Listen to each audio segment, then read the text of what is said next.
Petra Vladimirov, dobrodošli v studiu Vala 202. Lepo pozdravljeni. Tale pogovor bo trajal predvidoma 45 minut, pa me zanima, glede na to, koliko časa preživite v naravi, kako polni energije ste nagnjeni k takšnim in drugačnim avanturam. To za vas predstavlja izziv, sedenje 45 minut na stolu v studiu? Sploh ne. Pravzaprav to, da sem tako zelo aktivna in da sem ves čas v naravi, je nekako protiutež ravno temu sedenju, ker veliko je sedenja v našem življenju. Ravno pa kot protiutež tudi velikrat se ustaviti, pa mogoče majčkeno stvari pogledati iz neke oddaljene perspektive. Tako da nek klišé, ki se me je prijel, da sem tako ves čas aktivna, v resnici ne drži. Tudi ogromno je časa, ki je pri miru, pa časa, ki si ga majčkeno vzamem tudi za lenarjenje, ker to je pa nekaj najlepšega včasih, kakšen dan pustiti, da pač gre. Skratka, vsega pravo mero. Tako, srednja pot. Zdaj, začetek leta, januar, nedelja, v času, ko lahko poslušalci tale najin pogovor slišijo. Predstavljam si, da je večinoma ta uvod v leto za marsikoga, kaj ne rečem, lahko se je deloma turoben. Res? Ne. Ne, nikakor. Jaz mislim, da zdajle ta euforija okoli novega leta in ves ta praznični čas nas majčkeno že preobremenjuje in je ravno nasprotno. Se mi zdi, da januar, ko pa je konec vse te norije, je do skrajnosti dobrodošel tudi meni. Se mi zdi, da tisto je pa potem tisti pravi mir, ki ga pravzaprav vsi rabimo. In ta norija decembra meni na nek način ne paše, je pretirana. Spet nekoliko posplošujem, predstavljam si, da za dobršen del tu živečih je nek tak običajen vikend, pa nedelja, da nima tudi priložnost za kakšen sprehod v naravi in da to pomeni, 1-urno pohajkovanje v bližnjem gozdu, ob reki, vzpon morda na hrib, kjer je po možnosti seveda tudi planinska koča, kjer strežejo takšne in drugačne dobrote. Kakšen je pa za vas nek tak običajen podaljšan vikend ali pa običajna nedelja? Ja, jaz delam v strokovnem centru Kranj, tako se po novem imenujejo zavodi, vzgojni zavodi. Tako da mi imamo zelo neobičajen urnik in ravno to mi je všeč in tudi zaradi tega vztrajam v tej službi, ker delamo v dopoldanskem, popoldanskem času, v nočnem času, imamo pa vmes tudi vikende, dežurne vikende in pa frej dneve, ki so lahko popolnoma naključni, velikrat frej tudi med tednom. Tako da pojem vikenda pri meni nekako ne drži. Meni je lahko, mi imamo prosti čas pa proste dneve, ki so enkrat vmes. In mene se zelo povezuje, kot ste že omenili, z gorskimi teki, z dolgimi teki, s hribi. Tudi tekmovala sem v tem, ampak to že nekaj časa ne, ker pravzaprav do tega sem mogla priti, da kaj jaz rabim en odklop. Naša služba je stresna, našo službo je treba živeti in kar jaz potrebujem je potem, da grem na neko dolgo pot, kjer se popolnoma odklopim. In to ni, pa bom poudarila, to ni tekmovalno. In ni smisel v tekmah, do tega sem seveda res preko dolgih let prišla. Tudi tekam, da jaz pravzaprav tekme ne rabim. Rabim pa neko dolgo pot. In ta pot je po eni strani odklop, po drugi strani pa priklop na neke čisto druge stvari, oziroma mi ponudi možnost, da na zadeve, ki se zelo intenzivno dogajajo v mojem službenem življenju, lahko tudi pogledam z neke distance in da jih tudi na nek pozitiven način predelam, ker se mi zdi to velikokrat nujno. Lahko še mogoče nekoliko spregovori o tem odklopu. Kaj vse na takšnih dolgih, predvsem dolgih poteh, pa naj bo to tek, naj bo to hoja, naj bo to veslanje, naj bo to kolesarjenje, naj bo to katerakoli dejavnost, kaj takrat doživljate? Lahko poveste kaj več o tem stiku z naravo, z okoljem, z rastlinjem, živalskim svetom in podobno? Tako. Meni se zdi izjemno važna pot. To se mi zdi ključno, da stopaš in greš. In da pot, kaj mene fascinira, je raziskovanje. Se pravi, da imaš čim manj v načrtu. Stvari vzameš s sabo, da ne, če se le da, ne načrtuješ postankov, saj ne v nekem omejujočem smislu, ampak da raziskuješ, da se sprot odločaš, da sprot srečuješ ljudi. Meni se zdi to zadeva, ki se je v današnjem času, ki mora biti vse predvideno in predvidljivo, se mi zdi, da se je že kar izgubila. Vse na aplikacijah. Jaz se želim čim več zanašati na stvari, ki jih sprot vidim, sprot srečam. In to je nek ta pravi odklop, da raziskuješ neko območje, ki je pa lahko zelo blizu. Jaz veliko poti naredim od doma. Se pravi, da grem iz stanovanja v Ljubljani, stopim ven in grem. Ali je to proti morju, ali je to v Kvarner, ali je v Bovc. Zdaj nekako tam proti Štajerski še nisem šla, ampak bo prišlo na vrsto. Se pravi, možnosti imamo tukaj, ni treba iti na Camino, ni treba iti Apalaško pot prehoditi. Možnost ima prav vsak in ta možnost se začne že pred vrati. Avantura skratka se začne, ko zapustite lastno stanovanje. Tako, pa včasih se mi zdi, da se tudi v stanovanju lahko začne, ampak pustva to, no. To vrstna avantura, se lahko začne kjerkoli in kadarkoli in vsak ima možnost, da jo začne, da le obuječ superge in gre. Sami sebe poskušate postaviti, ko govorimo o izkušnjah v naravi, o rekreiranju, pohodništvu, odklopu, kot pravite, vzpostaviti poskušate neke okoliščine, kjer se lahko zgodi nepričakovano.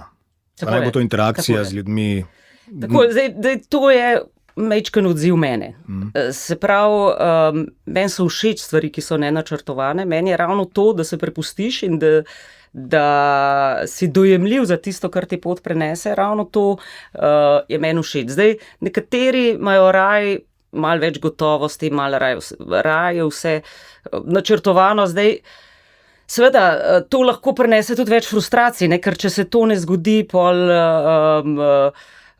si razočaran in tako, ampak jaz sem bolj človek, ki se prepuščam, rajš prepuščam in do zdaj so se mi vedno zgodile ravno zaradi tega fantastične stvari.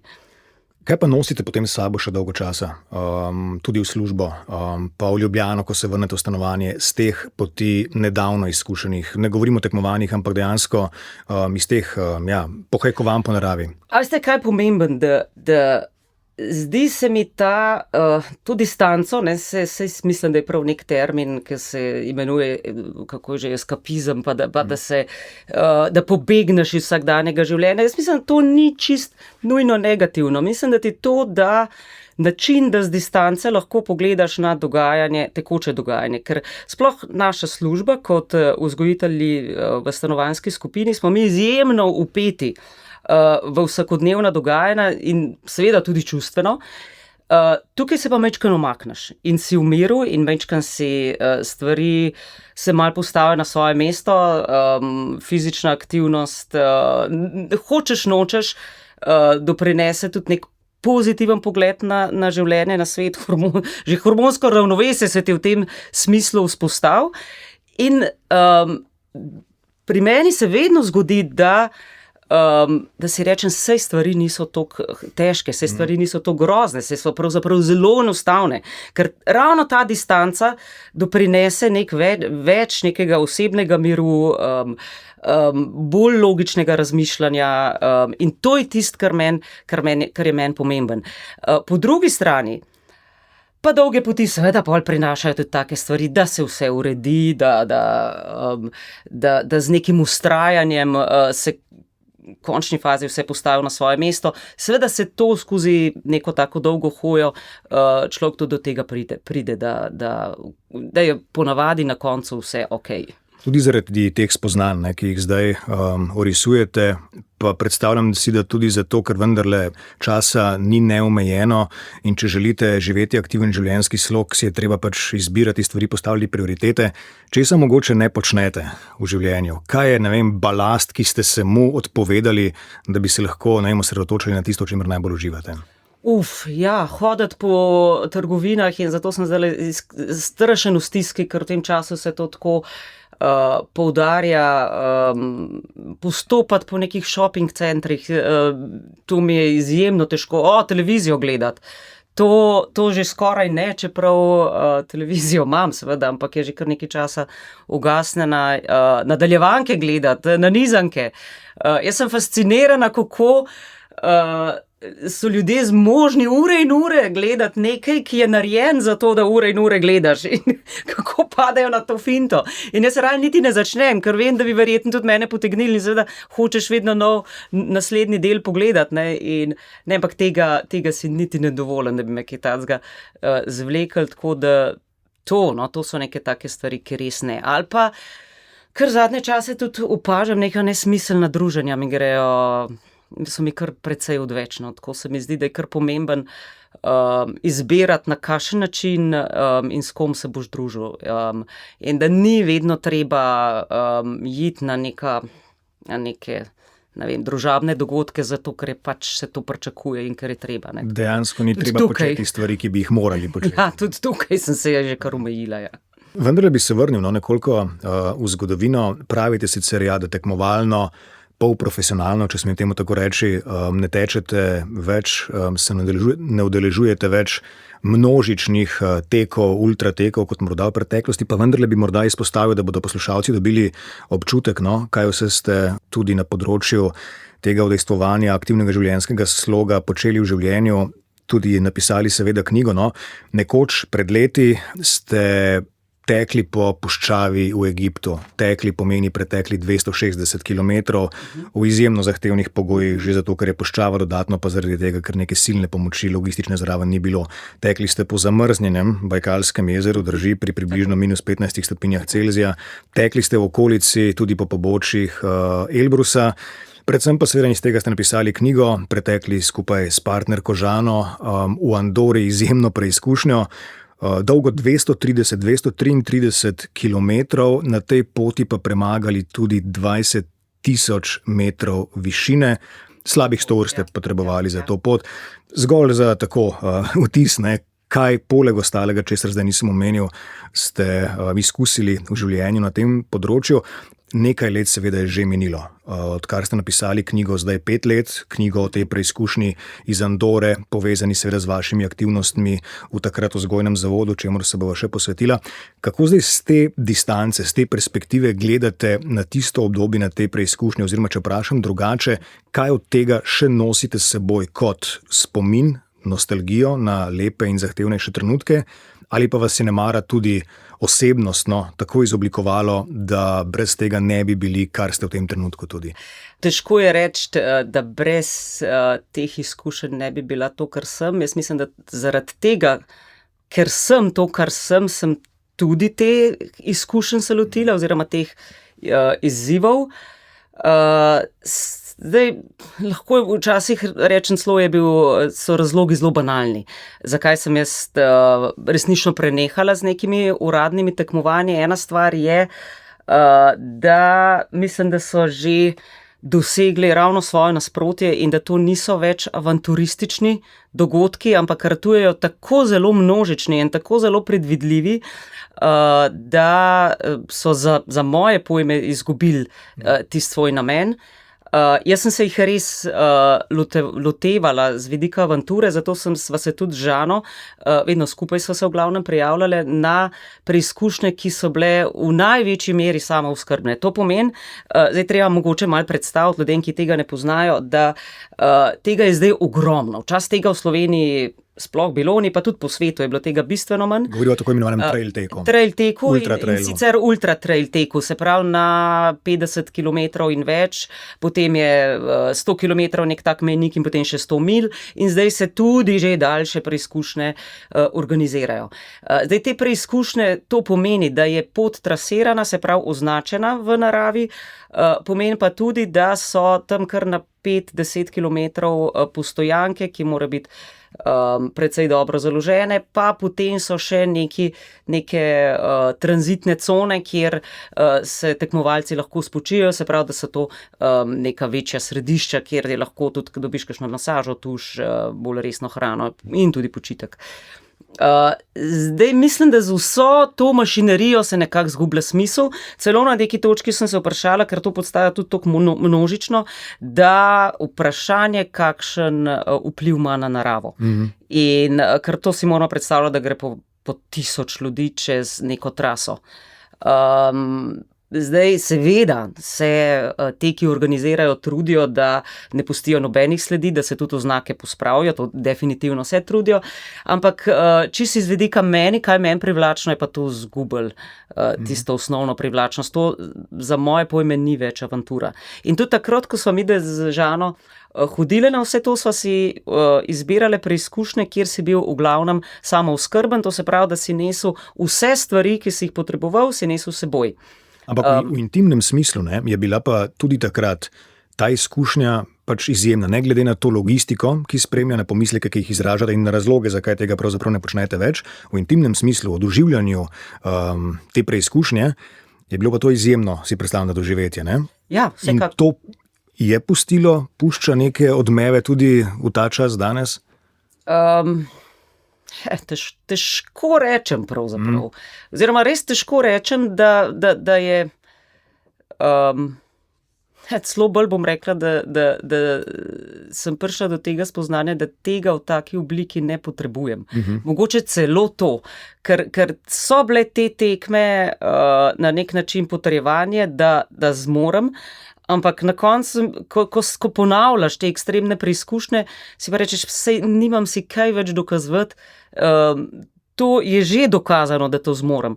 Tudi mogoče z nekega vidika, da bi zdaj to meni prinesel spremembo v življenjskem stilu, se pravi, da za vsako tako preizkušnjo je treba ogromen treninga, to pomeni, da je treba dnevno nabirati kilometre v naravi in višinske metre in divjati po hribih. Tudi iz tega vidika ni bila neka velika sprememba za mene, ker v hribe sem hodila pravzaprav že ves čas.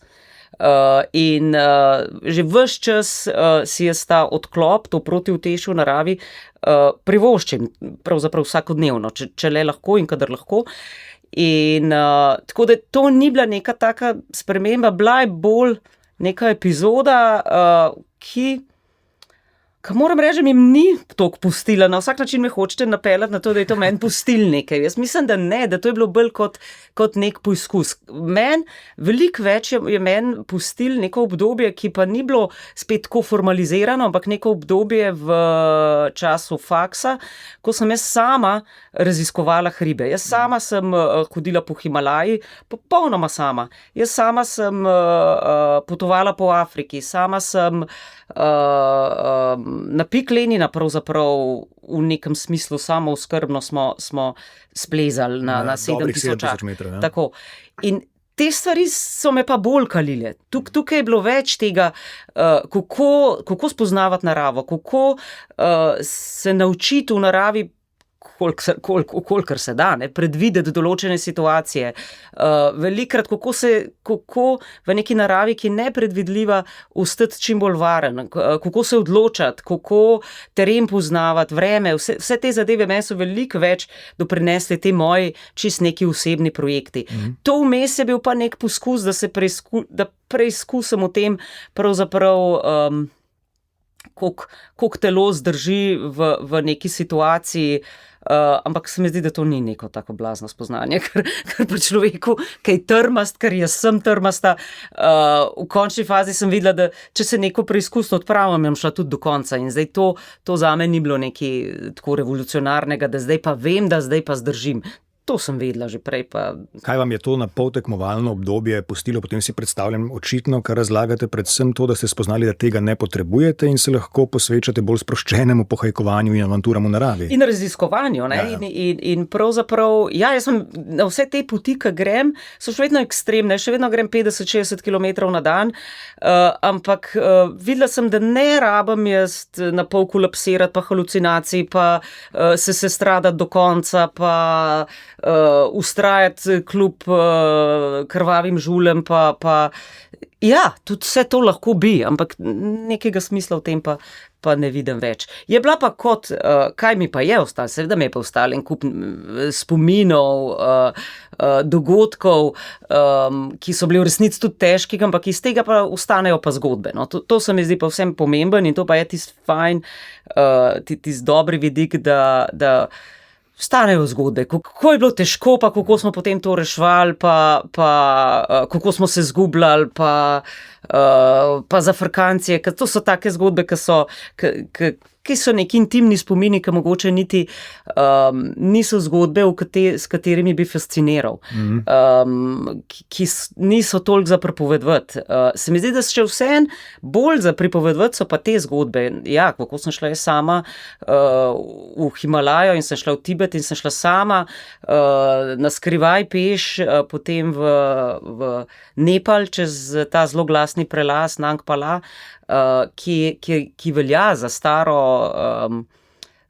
romarsko pot, kjer so tudi Tibetanci hodili v Nepalu Namche Bazar in kjer so se tudi zgodili strašni dogodki, ko so jih streljali kitajski oficirji in o čemer je pa tudi takrat Pavle Kozjak je posnel takrat ta dogodek, kako so neke mlade streljali na neke mlade nune, so jih ranili, eno pa tudi do smrti ustrelili. Prav na tem prelazu, in na tem prelazu recimo sem si šla sama, tisto noč, sem srečala neko češko skupino, tako da smo šli skupaj pol čez v Nepal, na nas ni streljal nihče, ampak to pa je neka taka zgodba, ki je.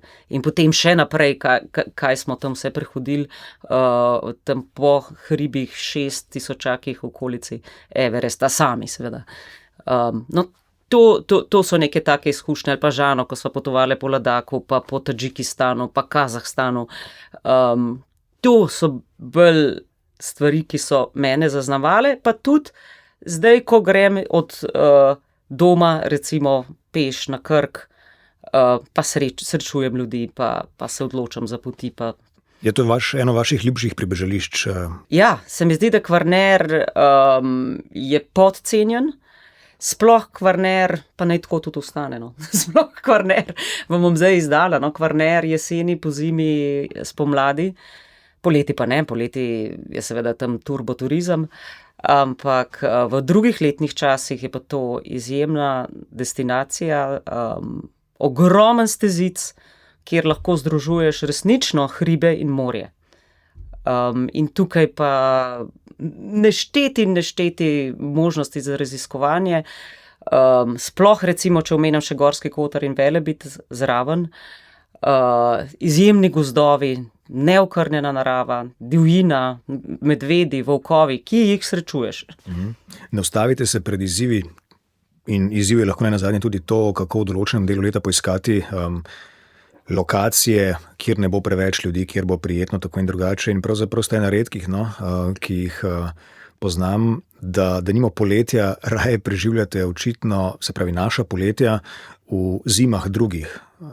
Ja. Meni je zima absolutno najljubši letni čas, turna smuka. Še to bom, poudarila bom, če imam to priložnost, da turni smuki se ves čas pripisuje nek ekstremizem in da to je adrenalinski šport. Absolutno nasprotno.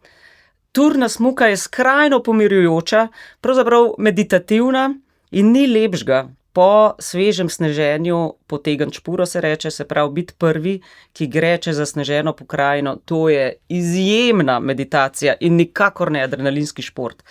In to iščeva obe z Žano, imava strašno rade turno smuko. Tudi to, da tukaj ni poti.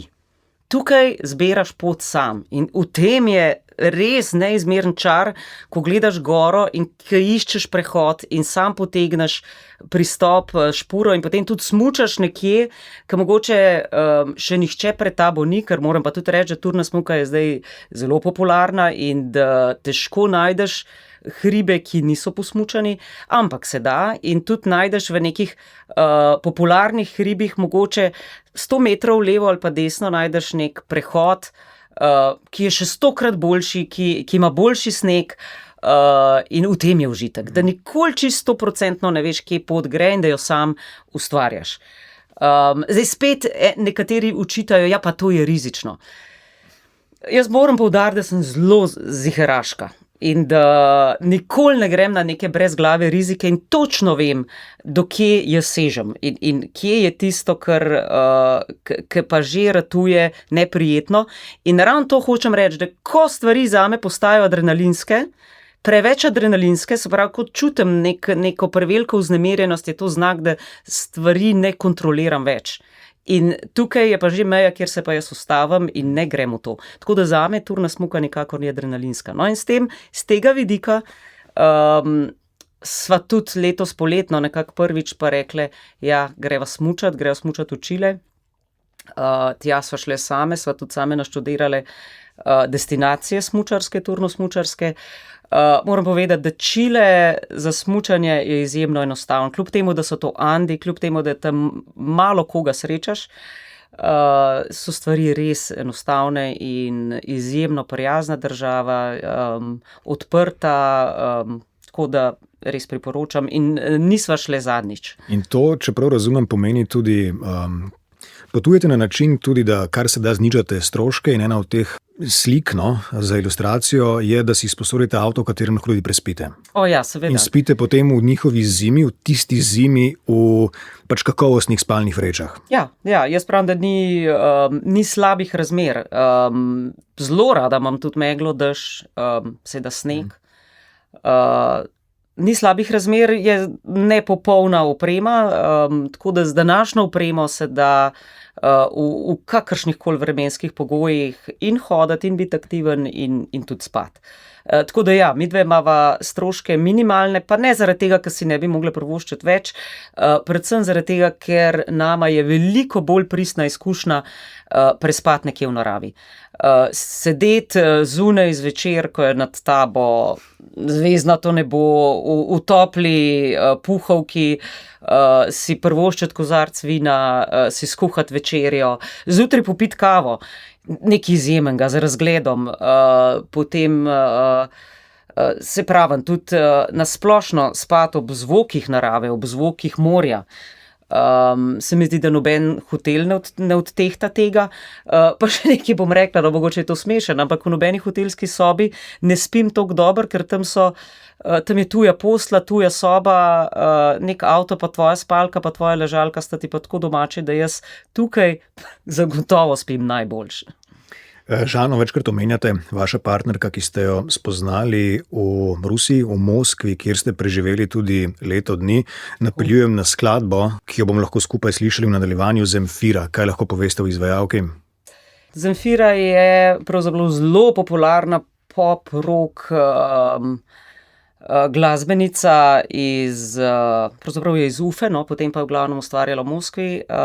Trenutno živi pa v Parizu, ker nekako zdaj niso za njo več pogoji, se ne strinja s pogoji v Rusiji in se je preselila v Pariz, tako da zdaj deluje v Evropi. Ja, iskala tebe, godami dolgimi, iskala tebe. Petra Vladimirov, nedeljska gostja na Valu 202, psihologinja, sociologinja, vzgojiteljica v stanovanjski skupini strokovnega centra v Kranju. Pa bi mogoče ta sklop pogovora v nadaljevanju načel mogoče z vprašanjem. Delate namreč v instituciji, ki se je še do nedavnega imenovala Vzgojni zavod. Različne predstave seveda so v javnosti. Kaj točno to pomeni? Če poskušam na kratko orisati, vi imate skupino otrok, osnovnošolcev, ki so pri vas v hiši. In srednješolcev. V hiši ves čas, večinoma seveda prek delovnega tedna, nekateri tudi za vikend, in vi tam skrbite seveda s kolektivom zanje od jutra do večera, čez noč in tako dalje. To so pa otroci, ki ne morejo biti sploh v svojem družinskem okolju ali pa vsaj deloma zaradi različnih okoliščin. Naj bo to alkoholizem, nasilje, nezmožnost skrbi za otroke, skratka razlogov je lahko cel kup. Kaj vi niste? Kaj si javnost morda večkrat predstavlja, da vaša institucija počne, da je, vi pa to v resnici niste? Nismo zapor. Poudarjam, da jaz sem izjemno presenečena in pravzaprav užaloščena in prestrašena, da se tudi v sklopu naših inštitucij vedno bolj išče, oziroma vrača nazaj institucionalizacija. In tukaj, kar se mi zdi pomemben, pa da nadaljujem to misel, ker to se mi zdi pa res pomemben, je pa ta vključevanje teh otrok naprej v vsakdanje življenje. Se pravi, da jih ne ločujemo iz okolja, čeprav v zadnjem času se veliko govori o tako imenovanih neobčutljivih otrocih, o psihopatskih, o skrajno agresivnih. Ja, marsikdo je razvil morda neke navidezne, neobčutljive poteze. Ampak do sem je pa on šel čez nešteto situacij, ki pa mogoče niso bile pravilno opažene in je to pravzaprav že neka utrjena obrambna poza, do kere je življenje ga pripeljalo. Tako da jaz mislim, da te otroci kvečemu potrebujejo bolj intenzivno, bolj odnosno delo, bolj še več vključevanja, participacije in zapirati jih v neke inštitucije in kar pa je zdaj, se pojavljajo ideje, da bi se jih umaknili, da bi jih nekje kalili in nekje preoblikovali in potem spustili nazaj v okolje. Mislim, da to ne bo rešitev. Čeprav se sliši pa izjemno privlačno in zato družba zelo rada to sliši. Sliši se kot enostavna rešitev problema. Tako je. In družba danes zelo teži k enostavni rešitvi. In tukaj bi še poudarila, kaj mi nismo. Mi nismo nekdo, ki ima čarobno palčko. Ja. Nikakor ne. In tudi, ko se otroka v tako inštitucijo namesti, je skrajno narobe, ker se sprašuje že po parih mesecih, kaj pa je zdaj drugače. A ste ga že zrihtali? Nikakor. Ta otrok je doživljal včasih 12, 13, 14 let neko zlorabljajoče okolje ali pa je bil na kakršenkoli drugačen način, mogoče tudi zelo subtilen, spregledan. In njemu so se utrdili vzorci, da ta svet je nerazumevajoč, da njega se ne upošteva, da njegove potrebe niso prepoznane, da je svet nevaren, da se je pred svetom treba nekako zaščititi, boriti, da če se ne bojo sami zaščitili in borili, jih tudi nihče drug ne bo zaščitil. In zaradi tega razvijajo neke vzorce, ki so seveda lahko moteči, lahko so to agresivni, lahko so to že neki delikventni vzorci. In te vzorce poskušate skozi mesece, leta spreminjati. In to, kot pravite, ne počnete v neki zaprti, ogromni instituciji. Ti otroci obiskujejo normalno osnovno šolo, so vključeni v popoldanske aktivnosti, pri vas potem tudi v skupinah delate z njimi naloge in podobno, različne aktivnosti izvajate tudi čez vikende. Želel sem pa vprašati, prej ste rekli eno besedo, ki mi odzvanja, in sicer vodenje. Tle ne pomeni samo, da smo mi zdaj neki guruji zraven, ampak ga usmerjamo, omejujemo, če je treba, tudi kaznujemo, vzpodbujamo, kadar je treba. In vedno znova, in to pa tudi je ključno, verjamemo v njega. In tukaj je pa včasih, so to tako oškodovani otroci, da tukaj je samo zelo pomembna izkušnja, da ti s tem otrokom zdržiš. In da mu daš vedeti, lej, polomil si ga enkrat, dvakrat, trikrat, 100krat, ampak jaz bom tukaj s tabo in bova raziskvala, zakaj, kako bi pa vendarle lahko nekoč drugače. Kakšni so vaši ključi? Kakšen je vaš ključ, da se vam tak otrok odpre? Da vzpostavite nek stik, nek odnos z njim? Ja, tudi beseda odpre je zelo lahko zlorabljena. Ja. Tukaj jaz mislim, da lahko se ti marsikdo zelo hitro odpre. Ampak ključen je pa nek močan odnos, ki ga mi z otrokom vzpostavimo. In to spet ni v enem mesecu. Nemogoče. Mi ta odnos vzpostavljamo včasih tudi leta, včasih tudi več let, ker te otroci so doživljali take zlorabe, da imajo tako močno bazično nezaupanje do odraslih, da je to izjemno težko vzpostaviti. In tukaj ni pa nemogoče. Ni nemogoče in to je ravno skozi življenjske situacije. In to zaupanje oni gradijo ravno tudi skozi negativne njihove neke reakcije, skozi neuspeh. Da si ti ob njem in da ga ti spoštuješ, ceniš, kljub temu, da ga je že 100krat polomil, pa še ga bo. Tako da tukaj ne gre toliko za odpreti, ampak kot za vzpostaviti neko vez. Kaj pa zelo težko jo zdaj opišem, kakšna je ta vez, ampak to vzgojitelji, ki že dalj časa to delamo, začutimo, kdaj otrok pa trzne, kdaj pa rata vodljiv, kdaj rata gnetljiv.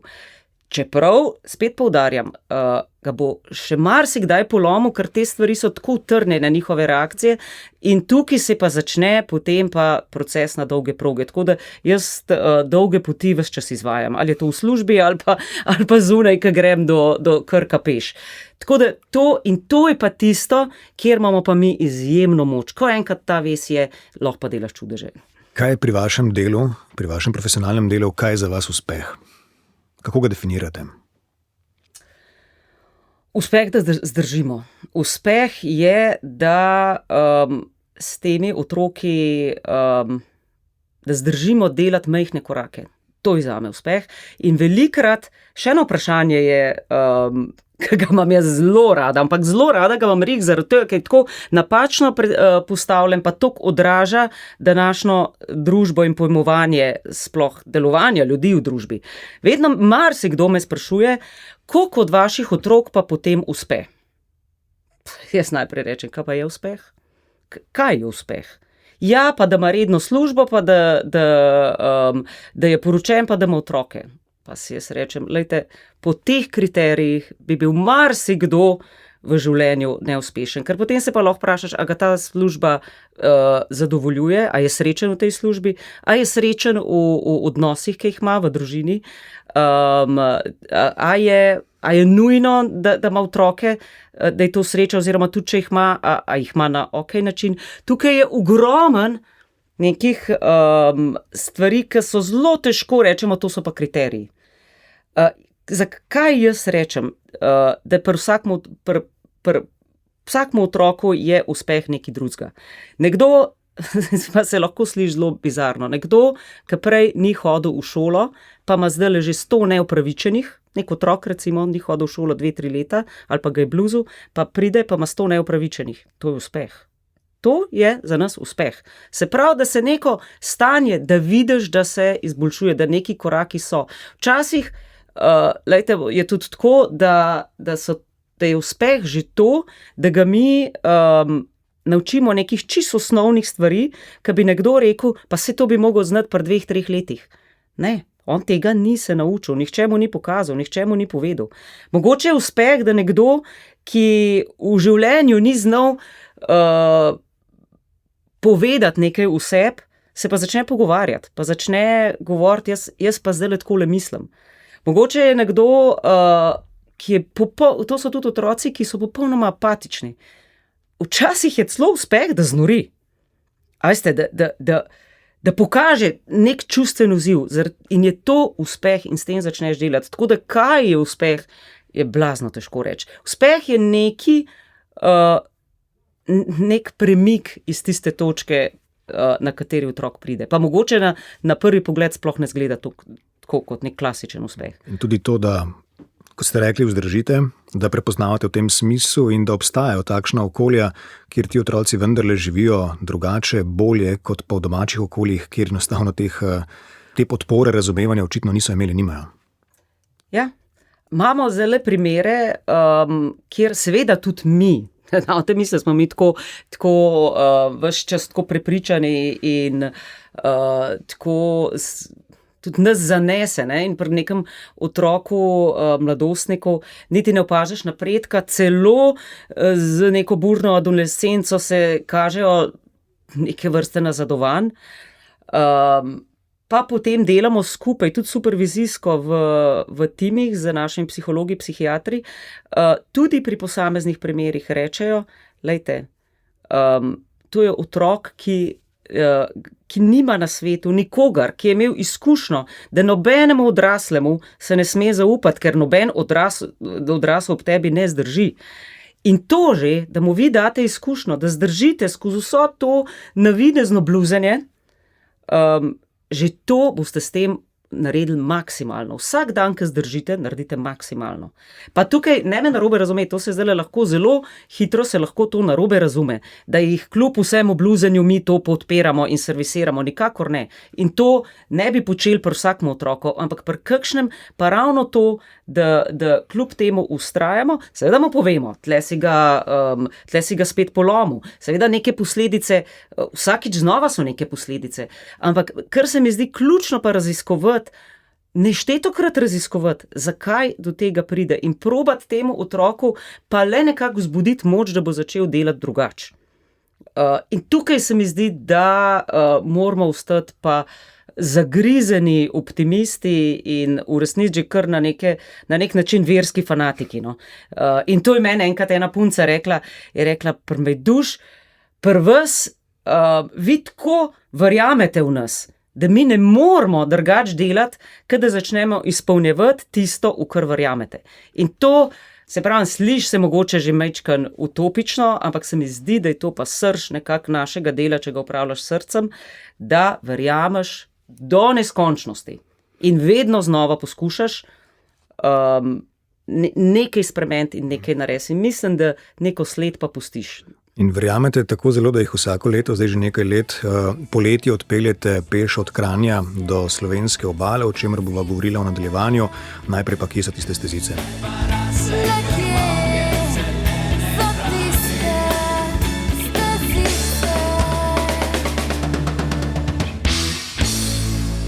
Zaposleni že dlje časa v strokovnem centru, nekoč vzgojnem zavodu Kranj, v stanovanjski skupini, aktivna raziskovalka narave. Preden se navežem na slišano skladbo in preden predstaviva vaš zdaj že 10 let trajajoč projekt, bi vas tole še vprašal, ko so prej kar široko, se mi zdi, predstavljala in debatirala o vašem delu. Kako se je vaše delo, kakor ga sami doživljate skozi zdaj, kaj že blizu 20 let? Tako. Kako se je spremenilo? Ja, se mi zdi, da je, bom zdaj rekla, med samimi otroki več stisk, ki se nekako usmerjajo navznoter. Se pravi, več je otrok, ki se samo poškodujejo, več je anksioznosti, več kot bolj depresivnih motenj, stanj, potez. Ne pa toliko nekih izbruhov navzven tudi, ampak te so potem že kot skrajni odraz teh močnih stisk, ki se pa navznoter usmerjajo. Kar se mi tudi zdi, da se pa med samimi mladimi pojavlja manjša toleranca za frustracije in da tudi otroci kar ne zdržijo, da marsikakšnih pritiskov ne zdržijo in da se jih, po en stran se jim zelo se jih suportira, ker je okej, če je to potrebno, ampak včasih se mi zdi pa, da že ne na čist pravi način, tako da se jim nekako že odvzame neko moč za lasten boj, da se sam bori, pa da tudi sam izkusi neuspeh in da se tukaj jih preveč mogoče, kaj se zdaj zgodi, zdaj ogromen prepoznavamo stisk, pa ogromen nekih otrok, ki imajo težave, kar je seveda v redu, ampak potem, kako se pa dela s temi otroki, je pa tako, da se takoj aktivira neke time, ki bojo naredili zdaj neke čudeže pri tem otroku, da premalo se mi pa zdi, da se izhaja iz otroka samega, da otroka samega, vsem, da se mu daje neko odgovornost, vsem, da se mu daje neko soustvarjanje, preveč se jih potiska ves čas v neko apatijo in pravzaprav odvisnost od vsega, no? Tudi odvisnost od nekih sistemov. Ker meni se zdi, da včasih pa otrok mora izkusiti neuspeh. In da s tem ni nič narobe. In da se potem pa začneš pogovarjati v redu, kako boš pa naslednjič popravil. Če zmoreš tok pa tok, je pač to tisto, kar zmoreš. Ne, da se jih, kaj se zdaj tudi velikrat dogaja, ne? Da se potem tudi otroke, ali če rečemo v šolskem sistemu, kar poriva naprej, da ja ne bo ponavljal. Včasih ni problematično, če kakšno leto pa zgubiš, nič hudega. Sam naj se potem na pravilen način naslovijo te težave. In tudi nekako upošteva njegove zmožnosti, ker otroci pa marsikdaj sposobni marsikaj narediti. Tako da se tega niti ne zavedajo. Pa se niti ne zavedajo, oziroma se jim odvzame to možnost, da sami pokažejo, kaj pa zmorejo. No in čeprav razumem, ne, prav to počne tudi s tem projektom, ki sem ga prej že omenil. Vsako leto, lani 2024, ste že 10. vodili skupino otrok iz Kranja peš do slovenske obale. 6 dni traja ta pot oziroma ta pohod. In predstavljam si, oziroma ne predstavljam, to ste tudi popisali v svoji knjigi Euforija, ne, da se dogaja na tej poti marsikaj. In otroci so dejansko postavljeni v okoliščine, v nek kontekst, kjer se morajo soočiti sami s sabo, s skupino, z lastnimi strahovi, izzivi, težavami, žulji in tako naprej. Ne. Pa me zanima, kaj vse, na primer, otroci dejansko odnesejo od ene take poti. Ja, mi to upeljujemo res nekako z namenom, da jim predstavimo, da velike cilje dosegaš korak za korakom, da je vmes absolutno tudi težko in da je takrat treba vztrajati in poiskati način, kako čez to težko obdobje prideti. Zdaj upam, da oni tudi to odnesejo. Kar je zelo zanimivo, mi smo to začeli poskusno s kolegom Andrejem Gregoračem to uvedla. Rekla sva, dajva pa za enkrat probati otroke peljati tudi na neko tako dolgo pot. Na začetku sva zelo previdno se stvari lotila in niti nismo šli celotne poti iz Kranja do Pirana peš, ker se je ravno to, kar sem prej rekla, ker se je nam zdelo, da oni tega ne bi zmogli. Ker to mi moramo vedeti, da tukaj hodijo od 30 do 40 km na dan in gremo tudi čez ta srednji del, čez Polhograjsko hribovje, pa potem čez Rovte do teh gozdov v okolici Nanosa in šele potem teren postaja vedno bolj položen in potem se spustimo nekako proti morju. Ampak ves čas je to v resnici zahtevna pot. In tudi otroci niso neki športniki in tudi na to se ne pripravljajo.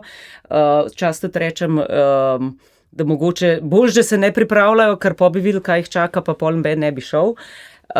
Kar je zanimivo, da smo potem skozi leta ugotovili, da otroci to pot zmorejo, ker mi smo, mislim, da šele pri eni 5. izvedbi uvedli to, da so šli čist celo pot peš.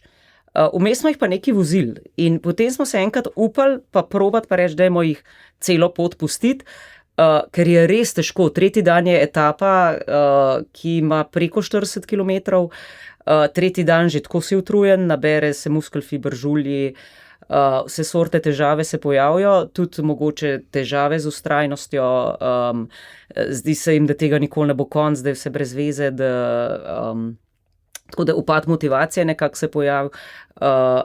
Ampak smo ugotovili, da je ravno tukaj ključni moment, da tukaj treba vztrajati. Seveda, mečkeno smo brutalni. Jaz moram priznati, da mogoče za nekoga, ki bi to gledal od zunaj, bi rekel, da smo kar malo kruti, ker tukaj jih kar puščamo, da iščejo načine, kako prebrodati te stiske. Tudi mene ljudje sprašujejo, pa kako vi spravite ene pubertetnike, ki se jim itak nič ne da, kaj šele hoditi, kako jih spravite, da 6 dni zapovrstjo hodijo? Jaz pravim, da mi nimamo nekega načina, da predvsem pa na njih prelagamo odgovornost, da oni sami poiščejo način, kako sebe ali zamotiti, ali kako nekako to bolečino ali pa dolgčas ali pa karkoli jih že pesti, kako to premagati. In v odnosu z ostalimi si predstavljam tudi, ne? In v odnosu s celotno skupino, ja, in med nami, skratka, kar je fascinantno je, da dejansko začnejo iskati te načine. In pri nekomu je to, da si poišče družbo, da se pogovarja, da kakšno drobno neumnost vmes naredi. Kakšni malo snemajo, kakšne video spote, skeče, kakšni muziko poslušajo, kakšni rabijo pogovor, včasih resen pogovor, kjer se tudi zjokajo. Kakšni rabijo malo tolažbe, da se jih malo objame, pa stisne, pa malo nekako pocrkla tudi vmes. Kakšni rabijo pa celo, da se jih popolnoma primer pusti, kdaj tudi kdo kakšen drevo odlom, glejte, ja, da se nam zdaj to tako slišali, no, kakšno suho vejo, ki je v tem smislu, da da malo ven. In te stvari dopuščamo. Mi res dopuščamo, da vsak išče svoj način, kako prebroditi krizo. In to je noro. To je nam, pa hodimo to že 10 let, vsakič znova tako, da se naježeš ali pa da ti solze na oči stopijo. Noro, kako to začne delovati in kako tudi skupina se poveže.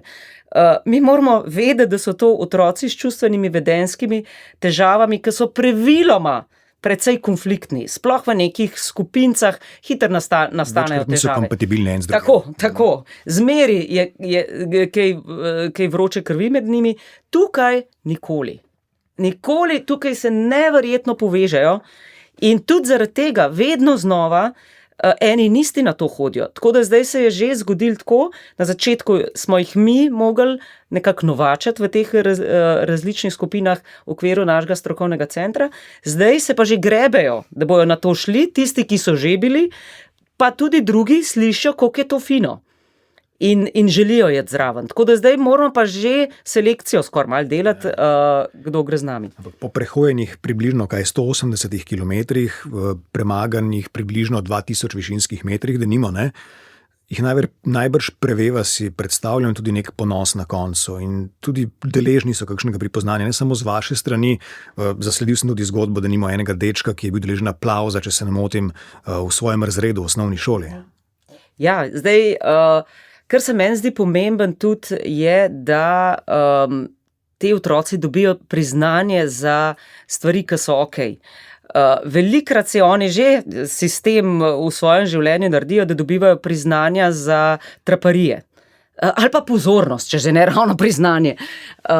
Oziroma za stvari, ki so včasih že zelo na meji okej.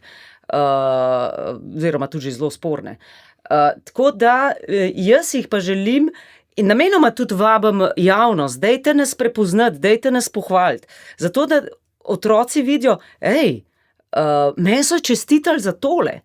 In da dobijo tisti občutek, wow, tole sem naredil, tole jaz zmorem. In če zmorem to, kaj vse zmorem. Tako in to naprej. Tako da zato tudi namenoma jaz, če se le da, pa če le ima kdo posluh, vabim ljudi, dajte jim aplavz, dajte jih pohvaliti za tole, ker tole je pa res v redu, ker tle so pa res mogli čez zelo hude stvari in res so pravzaprav naredili neko tako stvar, ki je v resnici objektivno velik dosežek prideti v 6 dneh do morja. To ni edina aktivnost, ki jo imate, ki jo organizirate vi ali vaši kolegi, seveda v vašem strokovnem centru. Vi osebno, denimo, pripomorete tudi k temu, da se nekateri otroci udeležujejo maratonov, tudi ljubljanskega, tekaško skupino imate in nasploh obstaja kar niz aktivnosti, ki jih omogočate. Vem pa tudi, da vaš sistem, kot številni podsistemi v tej državi, se sooča s težavami finančnimi, kadrovskimi. Pa me zanima, koliko iznajdljivosti je potrebne, čez kakšne ovire vse morate, da vam in vašim kolegicam, kolegom uspeva s takšnimi projekti, ki več kot očitno pomenijo ogromno in dajo ogromno tem otrokom. Ja, zdaj, ko na novo pridejo kolegi v naš zavod, ko začnejo s tem delom, me velikokrat sprašujejo, na kakšen način, kakšne aktivnosti, kaj pa naj jaz počnem. Jaz zmeraj rečem, cilji so te pa te pa te. Cilj je recimo, da otrokom nekako, da mu povrneš samozaupanje, skušaš dvigniti neko samozavest, da mu skušaš dati sporočilo, da zmore. Velikokrat je cilj tudi umirjanje, da zna regulirati čustva. Seveda je pol tudi učenje skozi vsakodnevne situacije, da zna na pravilne načine odreagirati, da se zna spoprijemati stisko, da zna izbrati, zdaj znoro, oziroma če v znoru, na kakšen način skanalizirati to energijo ob frustraciji, da bo okej. Na kakšen način bomo pa vzgojitelji jih pripeljali do tega, je pa čist odvisen od vsakega posameznika. In jaz rečem, tukaj pa ni nekega navodila, ampak tukaj pa poišči, kjer se boš ti počutil najbolj suverenga. In zato jaz mislim, da vzgojiteljski poklic je en tako zelo širokih, ker tukaj lahko delaš pravzaprav karkoli. Kjer si ti okej in kjer se ti počutiš suverenega, kjer se počutiš, da pa res znaš otroke voditi skozi neko izkušnjo, da bojo dosegli te stvari, ki sem jih prej naštela. Tako da meni je blizu, kot sem rekla, dolge poti, blizu mi je tu hribe, blizu mi je tek. Jaz teh področji poznam tudi dovolj ljudi, ki so na nekih formalnih položajih, in pa imam neko širšo podporno skupino ali pa neko, že skoraj bi rekla, širšo javnost, ki me prepozna v tem in nas v tem podpre. Tako da tukaj jaz štrikam, pravzaprav če že končni fazi, tudi s finančnimi sredstvi, skozi nek krog, ki ga jaz poznam v svojem privat življenju, oziroma nas pozna tudi že kot neko skupino v okviru strokovnega centra, tako da nas vsaj tudi finančno in moralno seveda podpirajo, in zato jaz pravim, vsak naj to svoje področje odkrije. Kot sem rekla, no, ta pot do morja je en taka stvar, ki jo mi izvajamo, druga, ki se mi pa zdi zelo pomembna, so pa te teki, kjer začeli smo seveda najkrajšimi razdaljami, to so bili, pa to je še vedno 10-kilometrska razdalja, na Ljubljanskem maratonu, pa potem v okviru Ultra Trail Vipavska dolina, pa potem Ljubljanski maraton in zdaj smo šli tudi v Budimpešto. In zakaj se mi zdi spet pomemben ta formalni tek? Zdaj, lahko bi mi sicer neki laufali pa neki tako, ampak zdi se mi, v sklopu tega se doseže več stvari. Eno je, da skupino mi pripravljamo 2 meseca približno na nek tekaški dogodek.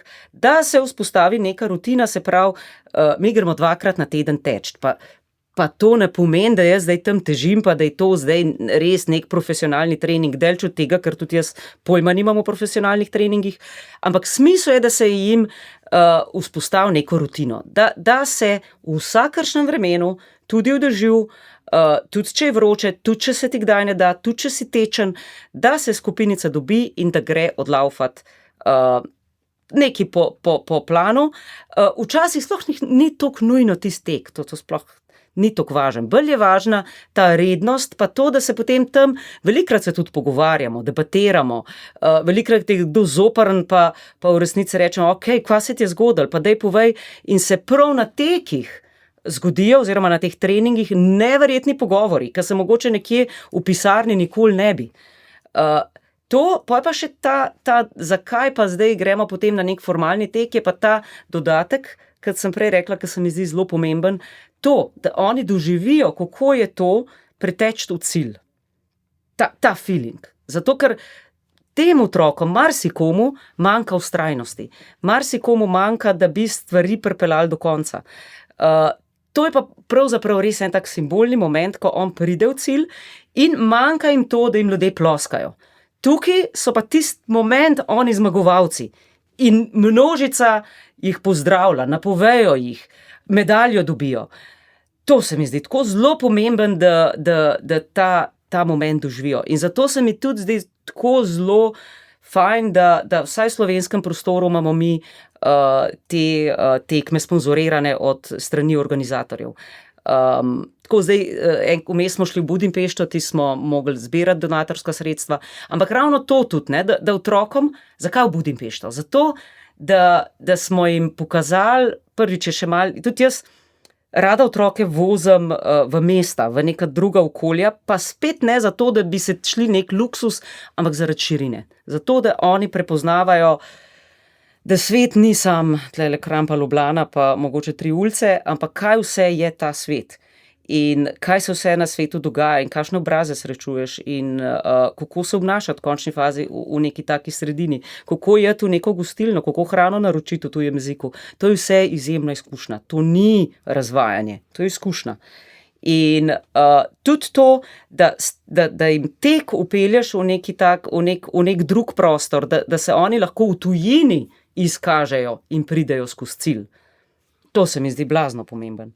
Na cilju najinega pogovora so, glede na vaše odgovore, se mi zdi, da izkazujete tudi to, da sistem smo tudi ljudje in ljudje na pravih mestih s svojimi aktivnostmi ta sistem lahko pomagate tudi izboljševati očitno konkretno za marsikaterega otroka na bolje. Peter Vladimirov, hvala za vaš čas, hvala za pogovor.